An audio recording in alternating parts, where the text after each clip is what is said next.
അത്യുന്നതന്റെ സംരക്ഷണത്തിൽ വസിക്കുന്നവനും സർവശക്തന്റെ തണലിൽ കഴിയുന്നവനും കർത്താവിനോട് എന്റെ സങ്കേതവും എന്റെ കോട്ടയും ഞാൻ ആശ്രയിക്കുന്ന എന്റെ ദൈവവും എന്നു പറയും. അവിടുന്ന് നിന്നെ വേടന്റെ കെണിയിൽ നിന്നും മാരകമായ മഹാമാരിയിൽ നിന്നും രക്ഷിക്കും.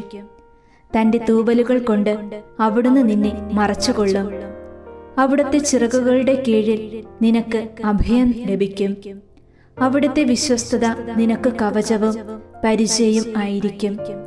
രാത്രിയിലെ ഭീകരതയെയും പകൽ പറക്കുന്ന അസ്ത്രത്തെയും നീ ഭയപ്പെടേണ്ട. ഇരുട്ടിൽ സഞ്ചരിക്കുന്ന മഹാമാരിയെയും നട്ടുച്ചയ്ക്ക് വരുന്ന വിനാശത്തെയും നീ പേടിക്കേണ്ട. നിന്റെ പാർശ്വങ്ങളിൽ 1000 മരിച്ചു വീണേക്കാം, നിന്റെ വലത്തുവശത്ത് 10,000.